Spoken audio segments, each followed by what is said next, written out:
ખાસ કરીને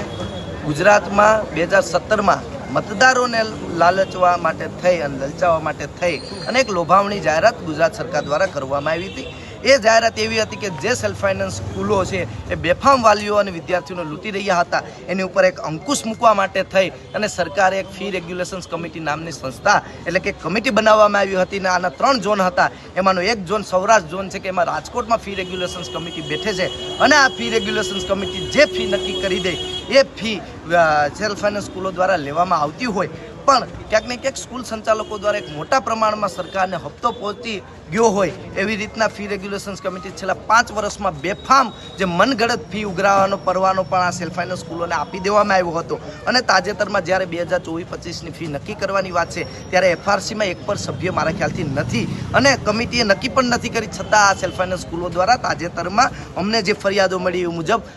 ફી વધારા સાથેના ઉઘરાણા છે એ વિદ્યાર્થીઓ અને વાલીઓ પાસે ચાલુ કરી દીધા છે। ત્યારે સખત શબ્દોમાં એવો વિરોધ કરીએ છીએ અને આવનારા દિવસોમાં જો આ ફી વધારો પાછો ખેંચવામાં ફી વધારો જે ફી એફઆરસીની જે મંજૂરી વગરનો જે ફી વધારો કરવામાં આવ્યો છે એ પાછો લેવામાં નહીં આવે તો આવનારા દિવસોમાં એને સ્કૂલે જઈને હલ્લાબોલ કરશે। બીજો એક મુદ્દો છે કે તાજેતરમાં જાગૃત નાગરિકો અને મીડિયાના મિત્રો દ્વારા એક ડમી સ્કૂલ પકડી પાડવામાં આવી હતી। ત્યારે અમે કહેવા માંગીએ છીએ કે આ કામ એ જિલ્લા શિક્ષણ અધિકારીનું છે, તો જિલ્લા શિક્ષણ અધિકારી ક્યાંક શોભાના ગાંઠિયા હોય એવું અમને લાગી રહ્યું છે। માત્ર ને માત્ર ચેર ઉપર બેઠે છે, અહીંથી સીધા ઘર અને ઘરેથી સીધા ચેર ઉપર। જે વાસ્તવિકતા છે સ્કૂલોની વિદ્યાર્થીઓને એને સમજવાનો ટાઈમ આ ડીઓ શ્રી પાસે નથી। ત્યારે અમે એ પણ એક જગાડવા આવ્યા છે કે ડીઓ શ્રી જે સ્કૂલોમાં આવી દાદાગીરી કરે છે, જે વિદ્યાર્થીઓને હેરાન કરવાનું કામ કરશે એની ઉપર કડકમાં કડક પગલાં લેવામાં આવે। અને તાજેતરમાં ચાંદીપુરા વાયરસ જે અત્યારે ચાલી રહ્યું છે ગુજરાતમાં, તો એમાં ખાસ કિસ્સામાં એક સ્કૂલોમાં પરિપત્ર કરવામાં આવે, એની જે સ્વચ્છતાની જે જાળવણી હોવી જોઈએ, જે નિયમો હોવા જોઈએ એ નિયમો સાથેનો પરિપત્ર કરી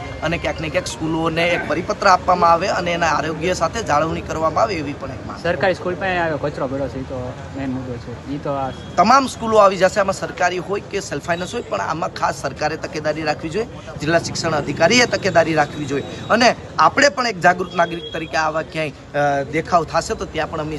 તંત્રનું ધ્યાન દોરશું અને જો તંત્ર એક્શન નહીં લે તો કાર્યક્રમ ચાલુ રહેશે।